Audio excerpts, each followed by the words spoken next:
Que la figura de Cristóbal Colón está vinculada a la ciudad de Valladolid no es nuevo, está suficientemente estudiado.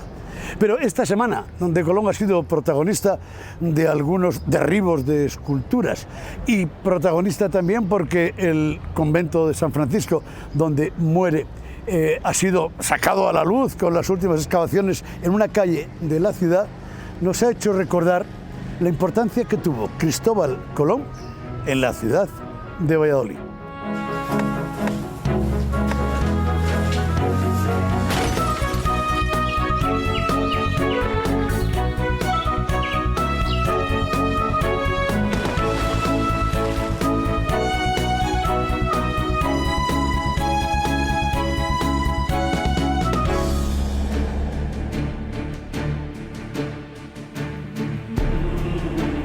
El hallazgo de restos humanos en las excavaciones de una calle de Valladolid que destapó al antiguo convento de San Francisco, donde casualmente falleció Cristóbal Colón, nos puso en alerta. Todo unido a las duras imágenes que recorren el mundo con la efigie del navegante y descubridor de América por los suelos. A partir de aquí, volvemos a retomar el pulso colombino a una ciudad que le ha dedicado el conjunto escultórico de mayor tamaño en sus calles. Será el periodista y escritor José Delfín Val, cronista oficial de Valladolid, quien nos desvelará aspectos de la vida de Colón y su relación con la ciudad.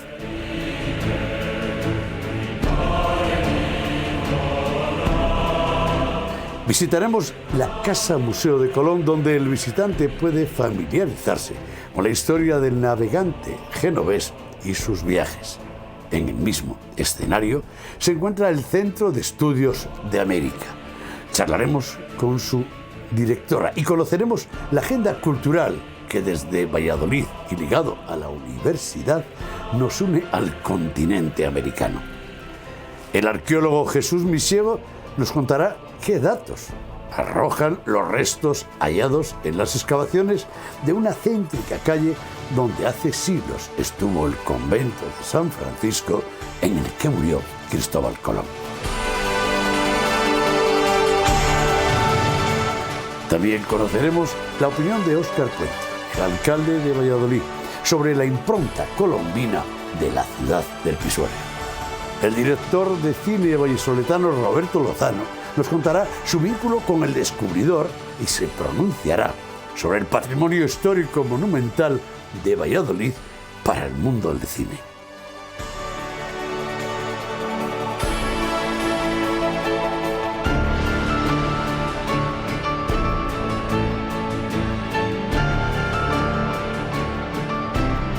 Comenzamos el programa y lo hacemos con el catedrático de Historia de América Jesús Varela, considerado uno de los mayores estudiosos de la vida y obra de Colón y su relación con la ciudad.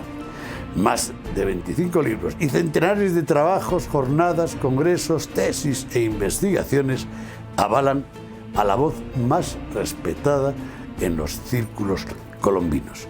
Frente a la escultura de una de las tres carabelas, charlamos con el profesor.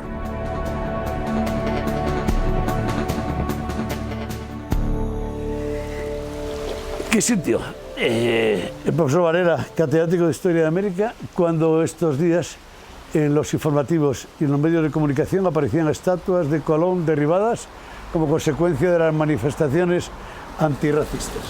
Pues fue un doble sentimiento. Normalmente una persona que se dedica a esto no es simplista a la hora de pensar. Por un lado, me dio pena de la falta de cultura general que existe en todo el mundo y más del hecho español en América. Y por otro lado, pues de alegría porque la historia también sirve. Y la historia, leyéndola, la auténtica, la verdadera, dice que la obra de los españoles allí fue buena. Isabel la Católica, que es la primera que tenemos noticia y relación de lo que hizo respecto a este problema que estamos hablando, lo primero que hace es dictar unas famosas leyes, las leyes de Burgos, bueno, o promocionar que se grabaran las leyes de Burgos-Valladolid del año 1512-1513. Allí se recoge el trato que se debe tener con los nativos y es el precedente de los derechos humanos. O sea, los españoles llevaron los derechos humanos y los pusieron en la figura de los nativos. Los trataban igual que al pechero castellano, incluso mejor. Luego los españoles nunca fueron racistas. ¿Quién fue Colón? Un genovés que nació en agosto del año 1451, aventurero, comerciante aventurero, que vino a Portugal a intentar hacer un sueño realidad, que era ir al gran negocio de la especería, en vez de por Occidente, como se hacía tradicionalmente, por Oriente, y así poder acceder a una riqueza que le importaba. Como no lo consiguió en Portugal, se vino a España y se lo ofreció a la reina Isabel. La reina Isabel lo aceptó como tal, pero lo usó para su política particular. La reina Isabel no sabía mucho de cómo eran las rutas comerciales hacia Oriente por Occidente, pero sí sabía que tenía que rescatar parte de la política que el Tratado de Alcáçovas había perdido con Portugal. O sea, recuperar la presencia en el Atlántico. En él vio un personaje apropiado a su política y lo usó. Pero luego en todo este pensamiento se va a atravesar un continente enorme, que es América. Entonces, cuando Colón iba a ir por el occidente hacia la India, al Catay, al Zipango, se encontró con un tapón que era América. Y mira, tuvo suerte y se hizo descubridor de algo que no sabía ni nunca pensó que existiese. El descubrimiento de América puede estar entre las gestas más extraordinarias de la historia de la humanidad. Es problema poner adjetivos como extraordinarios. Simplemente fue un hecho histórico que se produce en un momento de expansión de la corona castellana y hay un poco de suerte, otro poco de política y da unos resultados no previstos. A raíz de ese momento lo que ocurre es que se ha descubierto unos nuevos territorios, un nuevo horizonte y se va a aprovechar para poblar, no para explotar desde el punto de vista económico. ¿El relato de los viajes de Colón está ya suficientemente investigado y contado o no? Sí, perfectamente. De Colón se sabe todo, absolutamente todo. Normalmente lo que sale nuevo, que a mí me suelen mandar, casi siempre son falsificaciones. De hecho, el libro que hicimos nosotros, 10 años, el itinerario de Cristóbal Colón, es Colón desde que nace hasta que se muere, día por día, perfectamente documentado. Lo publicó la Diputación de Valladolid y la de Las Palmas con motivo del centenario, ¿no? ¿Dónde muere Colón? Muere el día 20 de mayo, miércoles, víspera de la ascensión, en Valladolid, en el convento de San Francisco, sito en la Plaza Mayor, y se le va a enterrar en la calasostra del duque de Medina Sidonia. Los vínculos con Castilla son inmensos, pero ¿cuáles son los vínculos del personaje Cristóbal Colón con la ciudad de Valladolid? Colón viene a Valladolid prácticamente cada 10 años. Vino en el 86, en el 96 y en el 2006. O sea, para que se lo aprendan todos.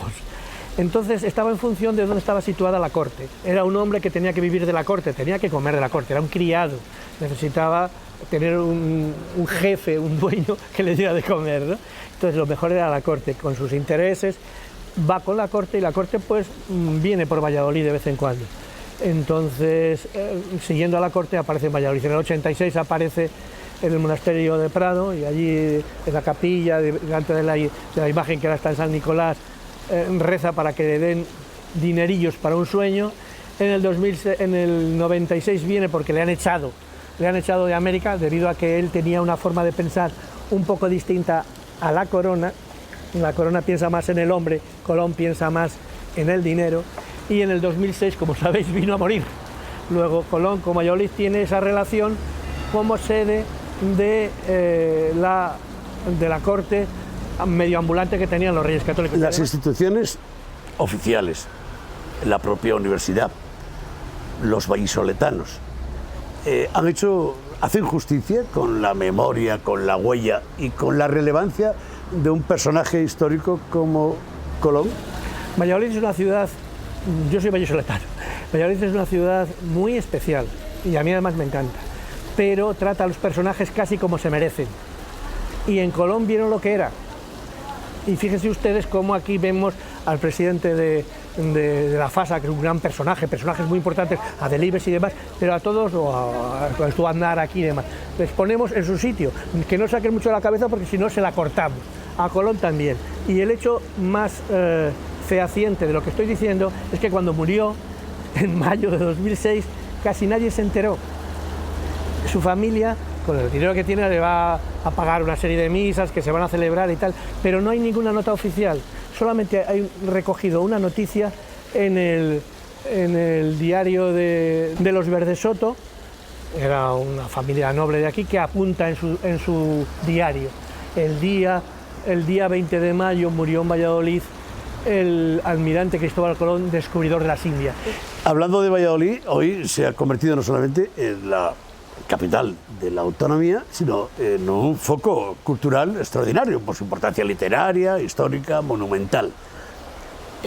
Colón ocupa, el Museo de Colón, todo lo que guarda relación con el descubridor de las Indias, ocupa un lugar en el siglo XXI.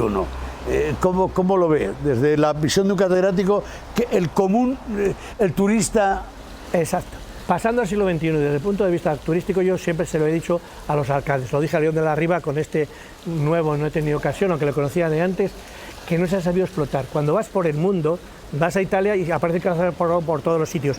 Vas a las Azores y allí tienen el lugar donde engendraron a Colón, que ya es el colmo de los colmos. Vas al Central Park y allí tienen el monumento ese que hicieron los italianos en el siglo XIX a Colón. Colón ha vendido mucho, ha vendido siempre. Yo digo que vende hasta jabón. Había un jabón que se llamaba Colón.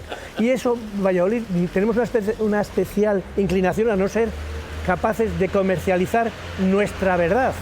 Que Colón estuvo aquí, aquí vivió, aquí rezó y aquí estuvo. ¿Dónde están los restos? ¿En la Catedral de Sevilla, en Santo Domingo, en Cuba, en La Habana? Yo te cuento cómo fue. Colón muere aquí, se le entierra en el convento de San Francisco, donde está más o menos ahora la excavación que están haciendo. Ahí estaba el calasostra, o sea, era una especie de monumento funerario que tenía el duque, ¿no? Ahí se le mete.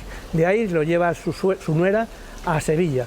De Sevilla se la llevan a Santo Domingo. De Santo Domingo, en el siglo XIX, lo llevan a Cuba. Y de Cuba se retrajo otra vez a Sevilla. En Sevilla, en la catedral, hay un catafalco del siglo XIX, muy negro y demás, donde está oficialmente enterrado Cristóbal Colón.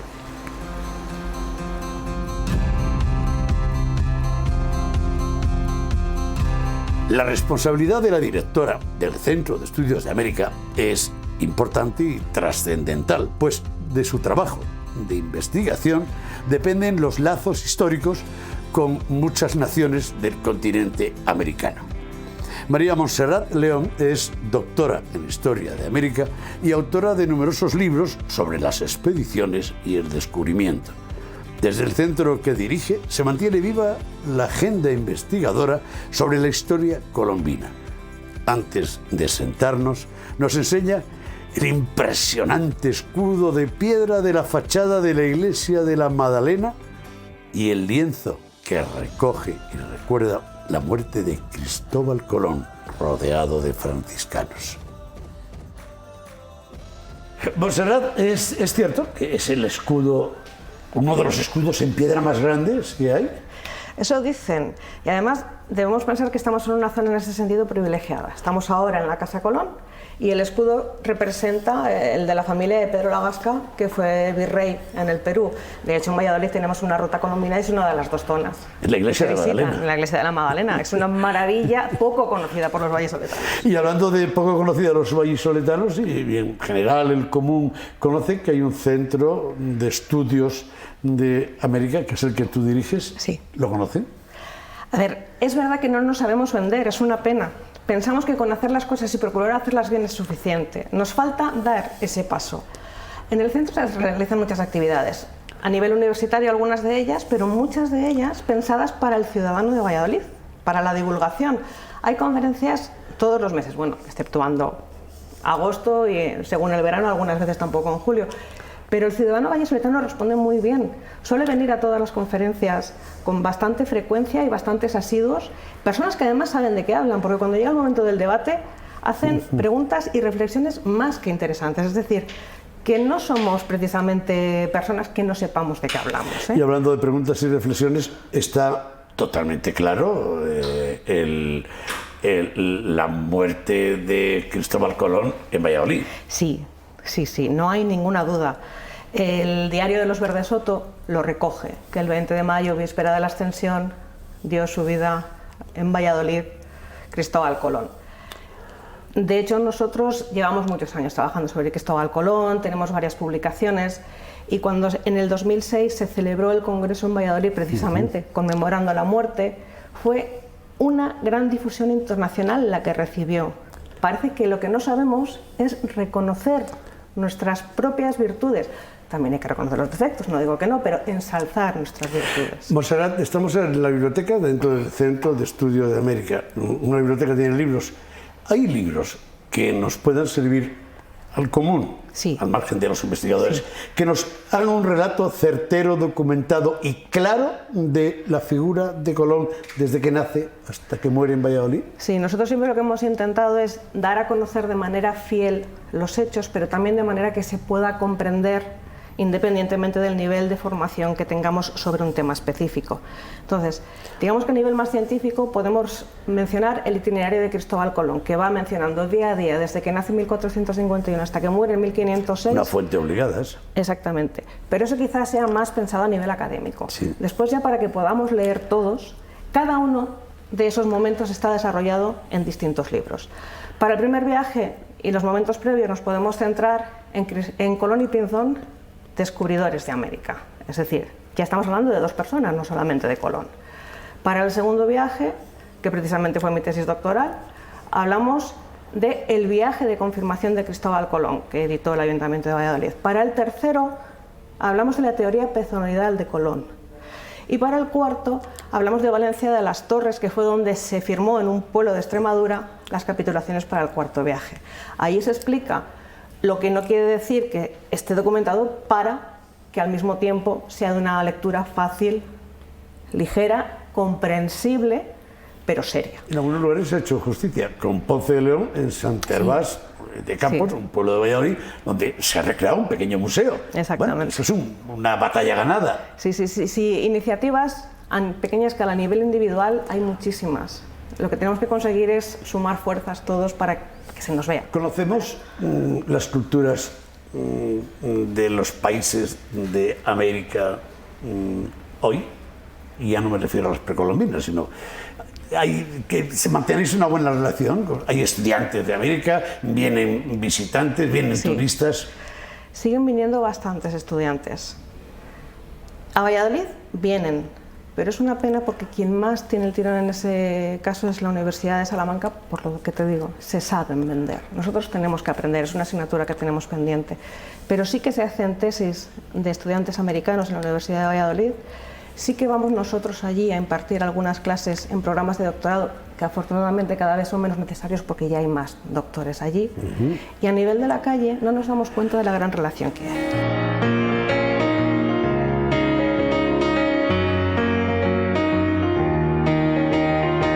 La Casa Museo de Colón es, sin duda, la sorpresa más interesante que se lleva el turista cuando empieza su visita a la ciudad de Valladolid. Se creó a mediados de los 60 y tras la remodelación, ya iniciado el siglo XXI, este espacio museístico crea un recorrido sobre el personaje, los lugares en los que se movió y la importancia de Portugal y la corona de Castilla en el descubrimiento. El diseño arquitectónico simula una gran nave alargada en el que se cuenta piso a piso los viajes de Colón al Nuevo Mundo. Un contenido que el joven educador Aarón Fernández conoce de primera mano. Es uno de los que se encargan de transmitir el mensaje colombino a turistas y estudiosos. Aarón, cuando llegan aquí los visitantes a esta estancia, ¿qué les cuentas? Colón vuelve a España en el año 1504, a la vuelta de su último viaje. Llega enfermo y tiene prisa por intentar sacar adelante su testamento. Y esa es la razón que hace que Colón vuelva a Valladolid por tercera vez a lo largo de su vida. Y aquí contáis cómo era ese Valladolid de 1506. Valladolid en ese momento podía ser la cuarta o quinta ciudad en población de la península ibérica. Valladolid era una sede prioritaria de la corte y eso es precisamente lo que atrajo a Colón a esta ciudad. ¿Qué decía Colón en el testamento que dejó? Colón deja muchas cosas, pero sobre todo deudas a su familia, a su, digamos, principal heredero, que va a ser su hijo Diego, que tendrá que saldar esas deudas, pero bueno, no iban a ser todo cosas malas. También le deja un palacio en lo que era la isla española, la actual República Dominicana. Allí en Santo Domingo, Diego Colón hereda el palacio virreinal y, bueno, pues de alguna manera se cumple ese sueño de Colón. Colón siempre quiso ser noble a lo largo de su vida. No lo consiguió para él, pero sí lo consiguió para sus descendientes. El que visita el Museo de Colón en Valladolid se lleva una idea de los viajes de Colón, de la época de Colón y de la relación de Colón con la ciudad. Efectivamente, porque el museo está muy bien estructurado en el sentido de que vas recorriendo cronológicamente todo lo que es la biografía del personaje, pero dentro del contexto de la época, ¿no? De lo que era España en ese momento, de lo que era una España dividida en reinos, ¿no? Y cómo efectivamente será a través del matrimonio de Isabel y Fernando cuando de alguna manera pues, la corte, ¿no? Va a tener una presencia importante en esta ciudad, ¿no? Entonces todo eso lo va viendo la gente cronológicamente a lo largo del museo y al final pues bueno, entiende, ¿no? cuál es esa relación entre Cristóbal Colón y la ciudad de Valladolid, ¿no? ¿Te da trabajo la ruta colombina que desde la oferta turística del Ayuntamiento de Valladolid se puso en marcha? ¿Funciona la ruta colombina? ¿Vienen muchos siguiendo la ruta colombina?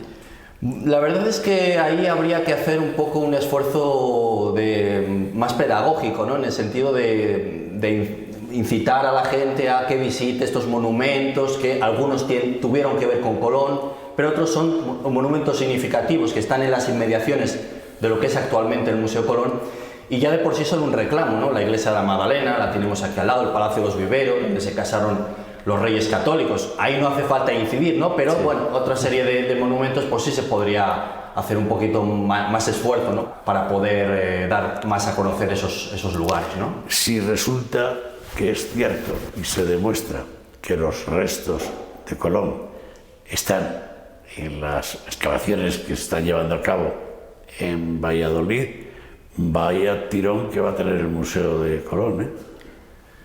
Hombre, esto que me cuentas sería una historia que daría un boom, vamos, absoluto, ¿no? Aarón, ¿por qué debemos los vallisoletanos, y por supuesto de cualquier punto de la geografía de Castilla y León, o de este país, visitar el Museo de Colón?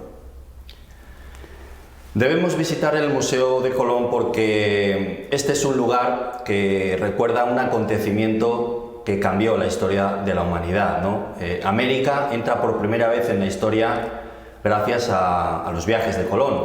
Sabemos, ¿no?, que los vikingos llegaron mucho antes y tal, pero realmente cuando América entra por primera vez en la historia es con estos viajes de Colón. Sucedieron muchas de esas cosas, se gestaron aquí en Valladolid, en ese momento sede prioritaria de la corte, y bueno, pues evidentemente es una manera de recordar, ¿no?, nuestro pasado para poder también comprender, ¿no?, nuestro presente ahora mismo, ¿no?, en la actualidad.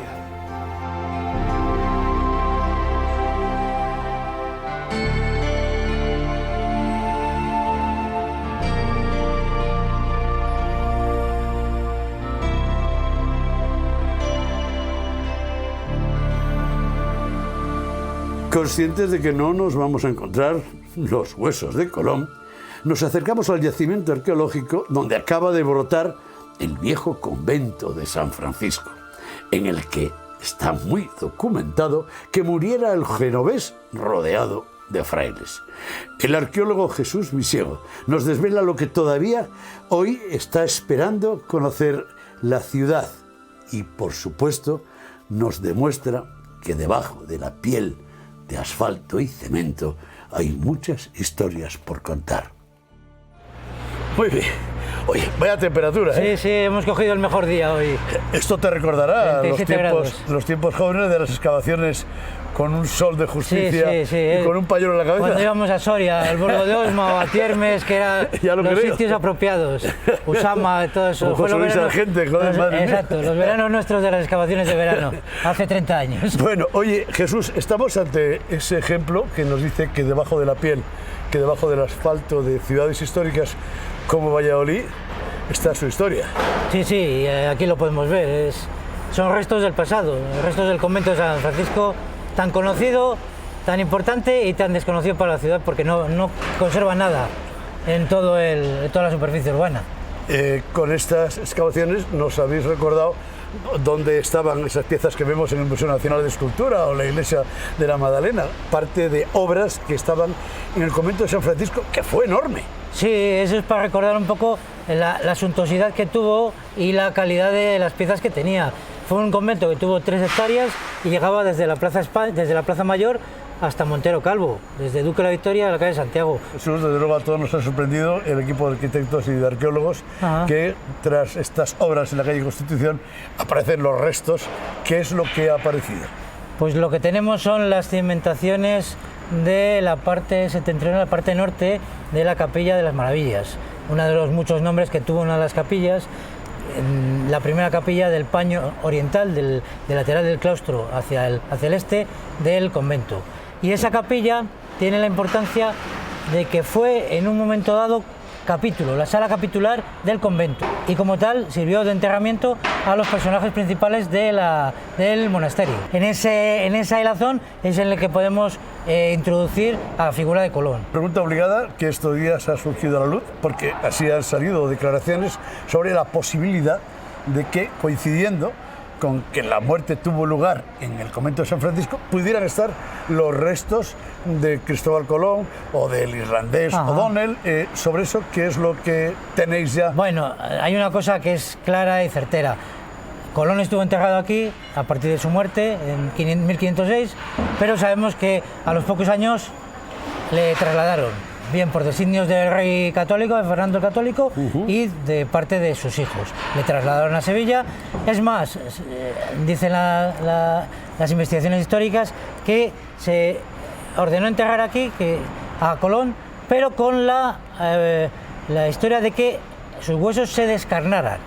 O sea, que es una cosa curiosa. Hay referencias concretas a que se descarnaran, no que se inhumaran en tierra, sino que se descarnaran. ¿Qué significa? ¿Eso qué significa? Pues que muy probablemente fuera un enterramiento provisional, momentáneo. ¿Por qué? Pues porque se le pensaba dar la categoría que tenía el personaje.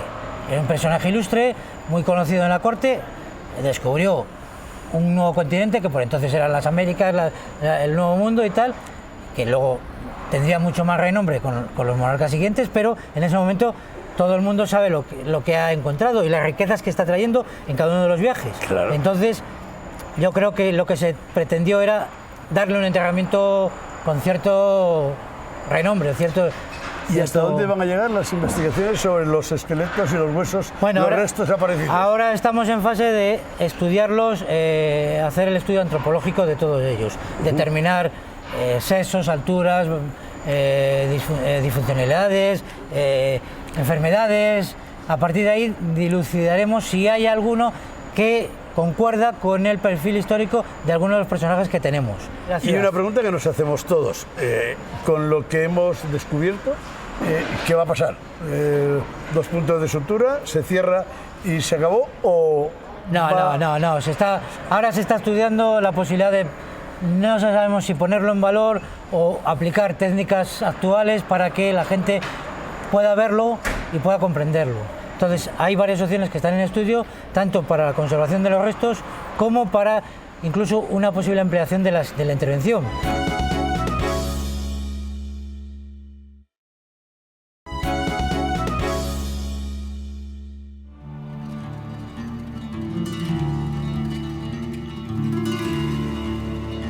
En el Halcón somos fieles a la figura del cronista oficial y en plena era de digitalización nos permita escuchar la voz del cronista de una ciudad. En este caso, lo hacemos con José Delfín Val, escritor, periodista y actual cronista oficial de la ciudad, con una larga trayectoria de investigación en muchos frentes, y entre ellos los que se encuentran vinculados a Colón y a su ciudad y a la corona de Castilla.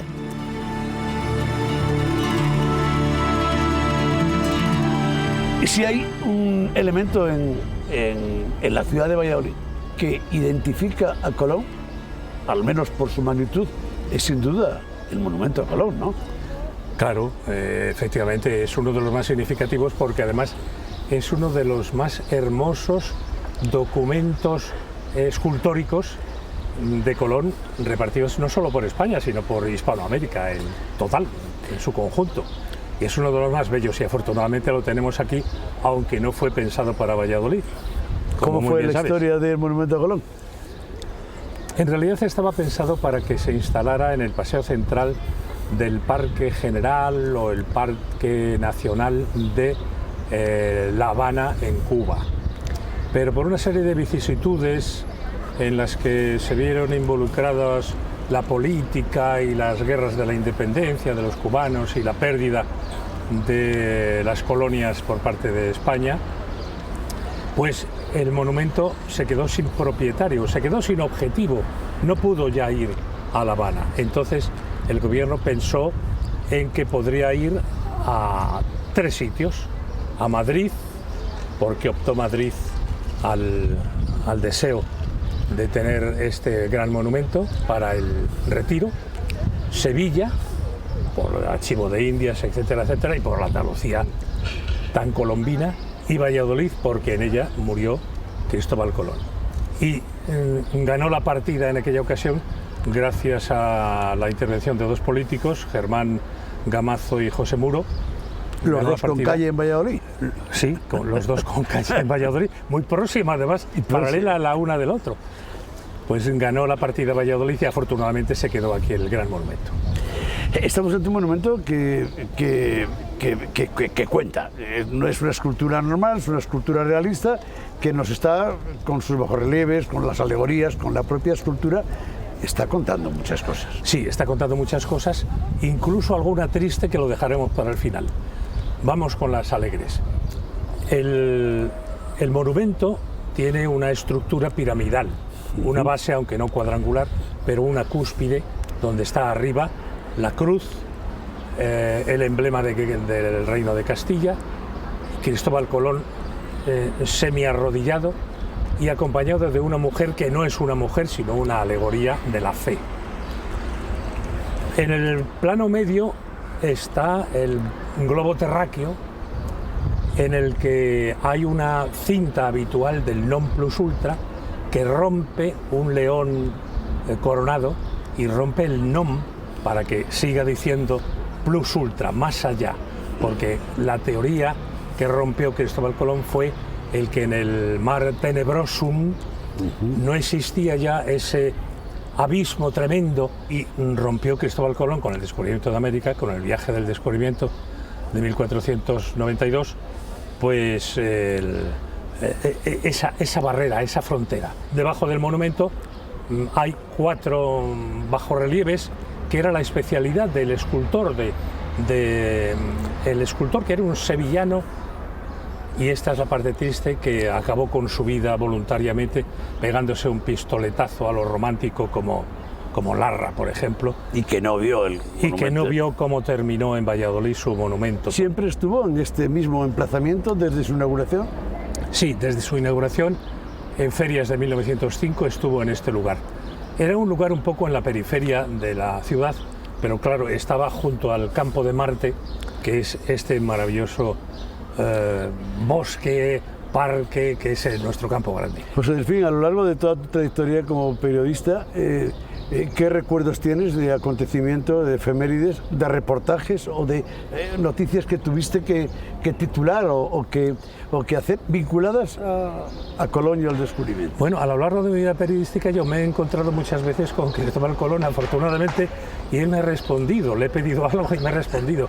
Por ejemplo, todo el mundo dice que cayó enfermo y entró por la calle de Santiago, donde estaba la portería del convento de San Francisco, y dicen que murió en San Francisco, pero a lo mejor no murió en San Francisco, porque de haber muerto en San Francisco sus funerales se hubieran celebrado en San Francisco y no en Nuestra Señora de la Antigua. ¿Por qué se celebraron en Nuestra Señora de la Antigua? Pues precisamente porque vivía en una casa de un parroquiano, utilizando los términos de ahora, de Santa María de la Antigua, y es posible que muriera en la antigua calle de Francos, que hoy llamamos Juan Mambrilla. Esa es una pista que nos da Cristóbal Colón y la documentación que se ha analizado a raíz de su testamento y codicilo. Bueno, y aludo a tu condición de periodista, en este caso de escritor, y déjame que cuente la noticia o la primicia que hay de ese libro, que si no me equivoco, según me contaste un día, se titula Un periodista en el descubrimiento de América. Sí. No me digas que estuviste. Sí, es... me he imaginado que estaba allí. He tenido que leer y releer mucho el diario de a bordo y muchos escritos para creerme que estaba allí. Porque yo he querido escribir ese libro que se titula así, efectivamente, Un periodista en el descubrimiento de América, utilizando la terminología actual, titulares y un desarrollo periodístico, como de una noticia o de un pequeño reportaje, en función de la importancia del hecho que cuento. Pero no hemos de olvidar que hubo, o al menos yo trato de destapar, una noticia que todo el mundo sabe o debería de saber, me refiero a los vallisoletanos, porque nunca se ha propagado demasiado la noticia de que había un vallisoletano en la Santa María en el viaje del descubrimiento de 1492. Había un vallisoletano de una edad corta porque era paje, pero era el paje de Cristóbal Colón, que se llamaba Pedro de Salcedo y era nada más y nada menos que de Fuensaldaña.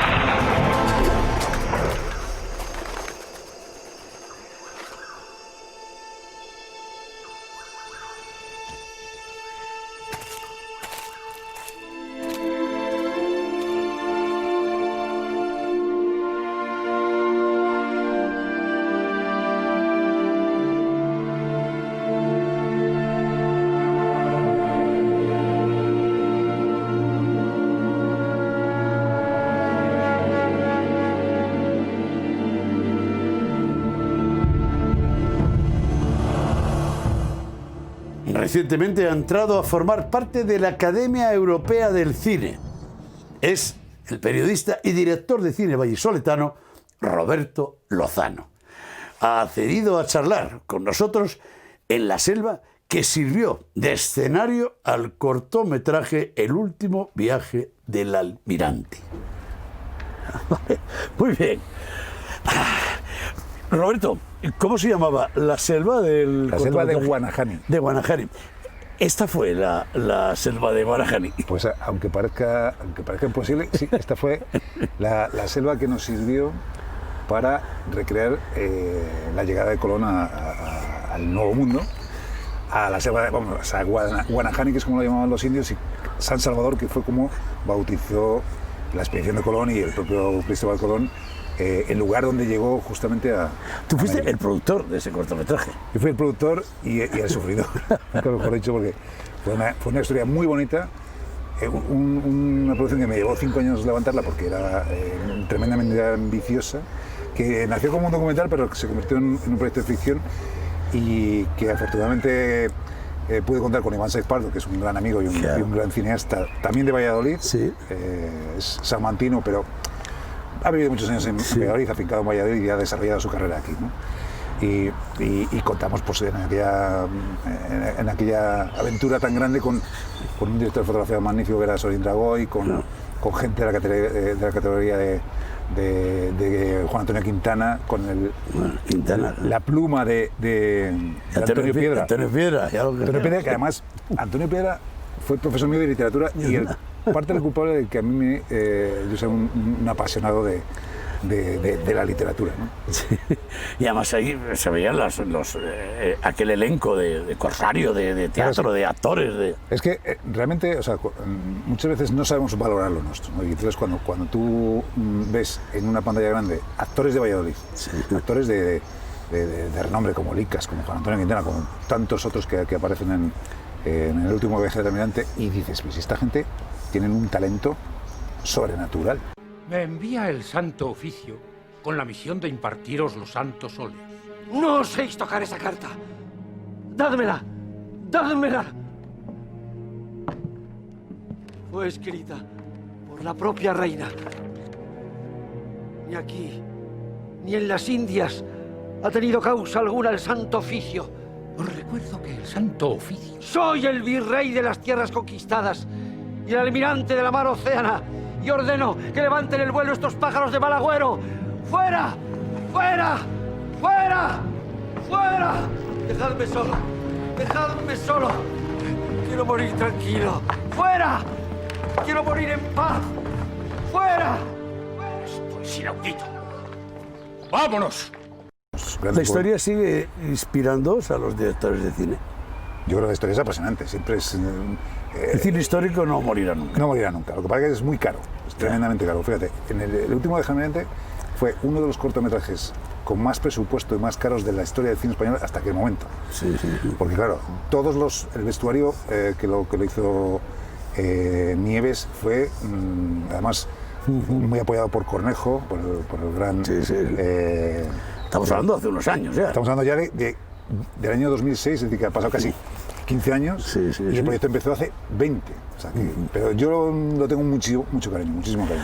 Roberto, bueno, no te he dado la enhorabuena por tu reciente nombramiento como miembro de la Academia Europea del Cine. Oye, ¿eso significa que meter un director de Castilla y León, de Valladolid, en los círculos de opinión, eso nos va a dar más caché, más posibilidades de aparecer en pantalla? Bueno, mira, esto es como todo. Por ejemplo, los alemanes hacen mucho lobby en el cine europeo porque son muchos en la academia. Los españoles somos menos, ¿no? Pero yo creo que cada vez la tendencia es a que estemos más ahí, ¿no?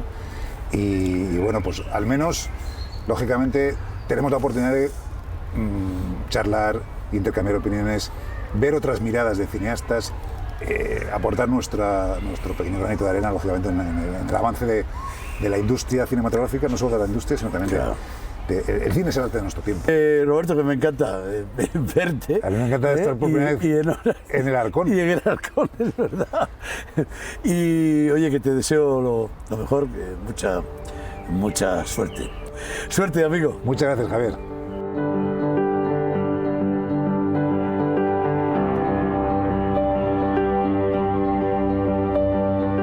Pero nos faltaba la opinión de alguien que representa a la ciudad de Valladolid, Óscar Puente, su alcalde.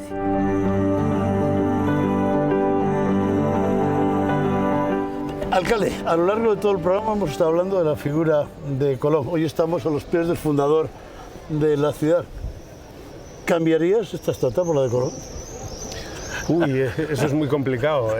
De hecho, de esta estatua me hubiera gustado moverla de sitio. Mandamos un pequeño globo sonda y no fue nada bien recibida la idea. Yo creo que el conde Ansúrez aquí, al menos desde el punto de vista estrictamente local, que no mundial obviamente, aunque la figura no es la de Colón, es una figura intocable. Cuando llegan al despacho del alcalde de la ciudad de Valladolid, los datos de una investigación, ¿qué se le pasó por la imaginación? El excavar en los restos del monasterio de San Francisco iba más encaminado a encontrar a la figura de Regio O'Donnell, ¿no? Porque en principio Colón se le desenterró, se trasladó, se ha movido varias veces, ha ido incluso a América, volvió y no había una expectativa de que estuviera aquí, ¿no? Pero sí el lugar en el que se enterró. Eso ya entendemos que tiene suficiente valor, aunque no esté él físicamente, sí al menos la Capilla de las Maravillas, el lugar donde se le enterró a él y a otras figuras tan ilustres como este libertador irlandés, que es un referente para todos los irlandeses del mundo, ¿no? No solo los que viven en Irlanda, sino también los del otro lado del océano. Alcalde, con sinceridad, cuando tienes que hablar de todo el patrimonio monumental histórico, la ciudad de Valladolid tiene una oferta cultural, histórica, monumental tremenda, ¿hablas de Colón? Mira, siempre hablo de Colón. Yo me he acuñado una frase que repito hasta la saciedad cada vez que tengo que hacer de anfitrión de un grupo de personas que vienen de fuera, bien sea de un congreso, bien sea de gente que viene del extranjero. Siempre digo tres cosas. Aquí nació Felipe II, que fue el gran emperador de la historia de la humanidad, el emperador que tenía un imperio en el que no se ponía el sol. Aquí vivió y escribió una parte de su obra Cervantes, y aquí murió Cristóbal Colón, y todo eso además pasó en un lapso de tiempo muy próximo, ¿no? Por tanto, eso da una idea de la grandeza histórica de Valladolid y de la contribución que Valladolid ha hecho a la historia de España y a la historia del mundo. Al principio de la entrevista reconoces que hay dos asignaturas pendientes a afrontar, que es la relevancia de Miguel de Cervantes y de Cristóbal Colón. No pretendo desvelar agendas, pero esas asignaturas con respecto a Colón, ¿hay algo pensado o qué es lo que te gustaría reflejar en el futuro? El museo está ahí.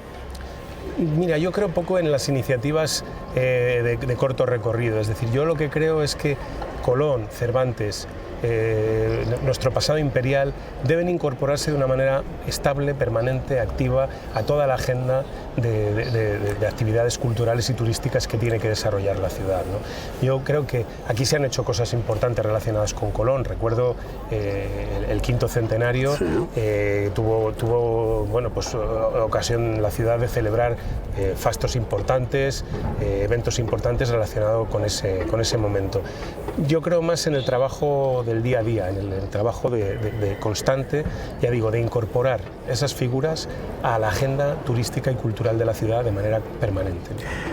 Las imágenes, y ya con esto terminamos, pero las imágenes que estos días han llegado a través de los medios de comunicación de las estatuas, entre ellas las de Colón siendo derribadas en las manifestaciones antirracistas, el alcalde de Valladolid se sintió un poco dolido por esa agresión histórica. Sí, pero no solo por el hecho de que se esté derribando la estatua de un descubridor, de un hombre que fue el ejemplo de la audacia en su momento, ¿no? Que modernizó, contribuyó a modernizar el mundo, ¿no? Me duele por lo que me parece de estupidez, ¿no? De estupidez.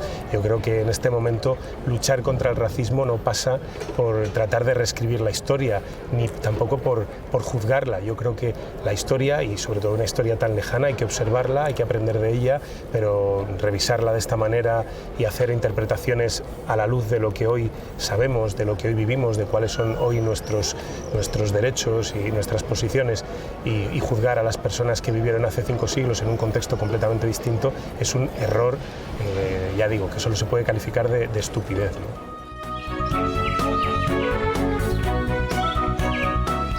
Hasta aquí el Arcón de esta semana. Toda ciudad guarda bajo su piel de asfalto y hormigón los restos y los huesos de su pasado. Conocer quienes la habitaron un día lejano nos permite conocer mejor nuestra propia historia. Como siempre, todo esto no es un guión, es el mapa colombino de una ciudad que cualquier tarde de estas podéis recorrer buscando a Cristóbal Colón. Hasta la próxima semana.